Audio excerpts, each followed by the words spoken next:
जय हिंद दोस्तों। आज हम अपने मॉक टेस्ट का तीसरा भाग देखते हैं।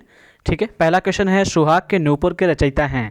तो ऑप्शन है निराला, मोहन राकेश, अमृतलाल जी, प्रेमचंद जी। तो सही जवाब है सी, अमृतलाल नागर जी। जी हाँ, 1960 की ये रचना है।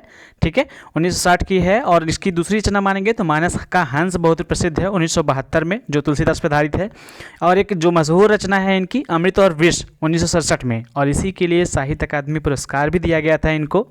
आगे आप देखेंगे तो 1981 में पद्म भूषण से भी नवाजे गए थे अमृतलाल नागर जी, राइट। और 1990 में इनकी डेथ होती है। तो इस तरीके से आइए, दूसरा है संस्कृति के 4 अध्याय किसकी रचना है। इसकी चर्चा हम पिछले भी वीडियो में कर चुके हैं। तो इसका सही जवाब कौन सा है?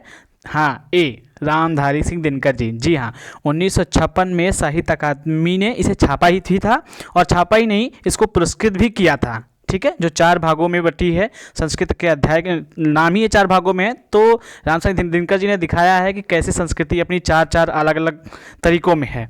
ठीक है, तो ये राष्ट्रकवि माने जाते हैं। ठीक है, इतना पर्याप्त रहेगा। तो आइए अब अगला देखते हैं। किसी भी चीज़ को कोरिलेट करके देखा करिए। तीसरा प्रश्न आपके सामने है, अशोक के फूल का संग्रह के रचनाकार हैं। ऑप्शन कुबेर नाथ, गुलाब राय, रामचंद्र शुक्ल, हजारी प्रसाद द्विवेदी। सही जवाब क्या होगा बताइए? सही जवाब, तो सही जवाब होगा हजारी प्रसाद द्विवेदी जी। ठीक है, एक मुझे कन्फ्यूज़न है, ये आप लोग क्लियर करेंगे, क्योंकि हजारी प्रसाद द्विवेदी का अशोक का फूल एक निबंध भी है। ठीक है, तो काव्य संग्रह है या नहीं है, ये मैं आपके ऊपर छोड़ता हूँ। ठीक है, तो ये क्वेश्चन का मैं आपसे आशा करता हूँ कि आप कमेंट बॉक्स में इसका जवाब देंगे, कि इसके रिलेटेड जितनी भी जानकारी आप कलेक्ट कर पाएँ, संग्रह कर पाएँ, वो हमसे साझा करेंगे। ठीक है, बाकी मैं अगले वीडियो में आपको बता दूंगा इसके रिलेटेड। चौथा प्रश्न है झरना। ठीक है, झरना काव्य संग्रह के रचनाकार क्या है? इसको बताने की मुझे ज़रूरत ही नहीं है, आप तुरंत बता देंगे कि जयशंकर प्रसाद जी हैं। जी हाँ, छायावादी की प्रारंभिक पुस्तक भी मानी जाती है ये। ठीक है, 1918 में ये प्रकाशित हुई थी। और वैसे बहुत और रचना देखेंगे तो आंसू, लहर, कमायनी, इनका महाकाव्य से भरा पड़ा है। तो इतना है, आगे देखते हैं।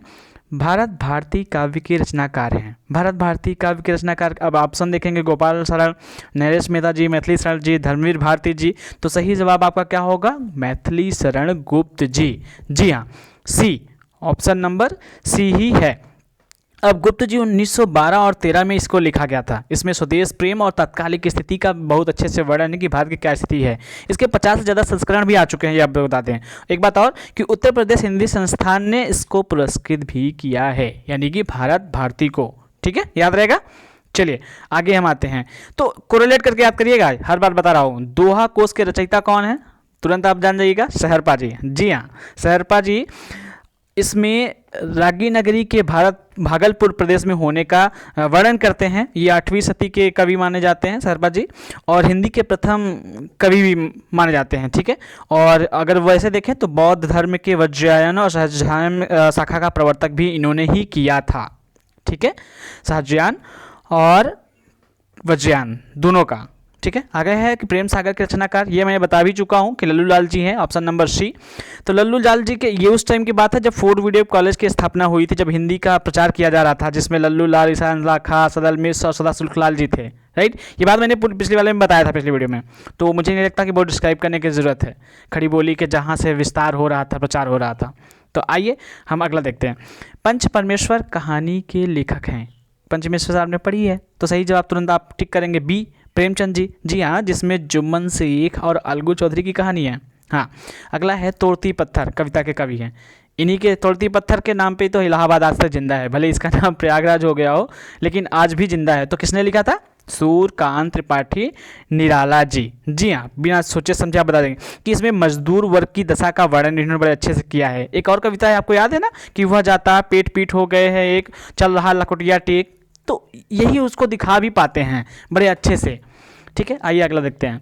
हार की जीत कहानी के कहानीकार हैं। तो ऑप्शन आपके सामने है, यादवेन, कमलेश्वर, आगे राजो। सही जवाब है सुदर्शन जी। जी हाँ, सुदर्शन जी का बड़ा अच्छी बचपन में पढ़ा होगा आप लोगों ने, कि जिस तरह माँ के लिए एक बेटा और किसान के लिए फसल होता है, उसी लिए बाबा भारती के लिए उनका घोड़ा महत्वपूर्ण था।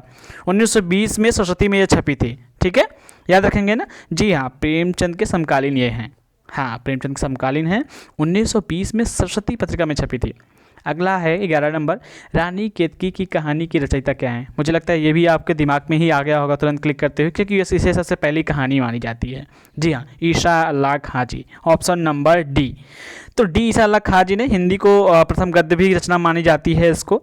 और वैसे आप शुरुआत में देखेंगे तो ईसा अल्लाह खां जी लखनऊ और दिल्ली के दरबारी कवि माने जाते थे। ठीक है, उर्दू का भी इन्होंने कुछ रचनाओं का व्याकरण भी किया है। उर्दू के व्याकरण को सबसे पहले इन्होंने ही छापा था, लिखा था। तो ये इस तरीके से है। आइए अगला देखते हैं 12 नंबर। ठीक है, शिव शंभू के चिट्ठे से संबंधित रचनाकार हैं। शिव शंभू के चिट्ठे आप लोगों ने पढ़ी है? नहीं पढ़ी है तो मैं आपको बता देता हूँ। ये है बाल मुकुंद गुप्त जी का। ये उस टाइम की बात है जब लॉर्ड कर्जन, यानी कि जब हम लोग गुलाम थे, ठीक है, उस टाइम की बात है। तो उस टाइम में उनकी क्या दशा थी, लॉर्ड कर्जन किस तरीके से क्रूर था, तो उसमें एक पत्रों के माध्यम से उन्होंने बड़े अच्छे से दर्शाया है। निबंध है इनका, ठीक है, राजनीतिक व्यवस्था पर निबंध है इनका। कब के हैं ये? द्विवेदी युग के, आपको पता था। आइए अगला है, रसिक प्रिया के रचयिता हैं। रसिक प्रिया आपको पता है कौन सा है? रसिक प्रिया के रचयिता हैं केशव दास जी। जी हाँ, ऑप्शन नंबर डी। काव्यशास्त्र में आप जाएंगे तो रस विवेचना के नाम से इन्हें ही मशहूर हैं। हाँ, और कृष्ण के नाम पर इन्होंने ही रसिकों को मुग्ध किया है, बड़े अच्छे तरीके से इन्होंने दिखाया है। आइए अब हम अगला देखते हैं, क्वेश्चन नंबर 14।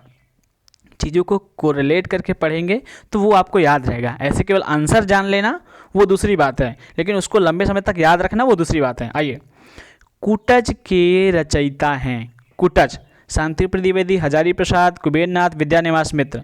तो सही जवाब है बी ऑप्शन, हजारी प्रसाद द्विवेदी जी। जी हाँ, यही आपका सही आंसर है। 1907 में इनका जन्म हुआ था और 1957 में पद्म भूषण भी मिला था। और आपको बता दें कि 1973 में आलोक पर्व निबंध संग्रह के लिए इनको साहित्य अकादमी पुरस्कार भी दिया गया था। जी हाँ, क्योंकि निबंधकार थे ही।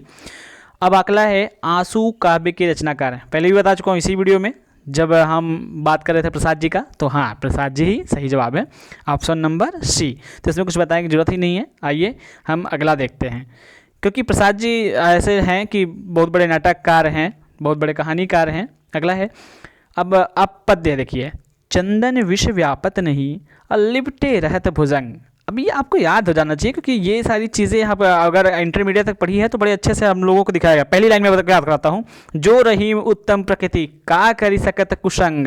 याद है ना, जो रहीम, तो रहीम दास जी, बिना सोचे जी लगा दीजिए स्ट्रिक ना, तो ये याद रहेगा आपको। ठीक है, तो चलिए अगला देखते हैं। अगला है 17 नंबर, अमीय हलाहल मद भरे। फिर से देखिएगा, ठीक है, एक बार सेट हो जाए, फिर से देखिए। अमीय, जी हाँ, हलाहल मद भरे, श्वेत श्याम रतनार, अजियत मरत झुक झुक करत, अजय चितवत एक बार। कितना अच्छी लाइन है, मतलब मज़ा आ जाता है पढ़ने में।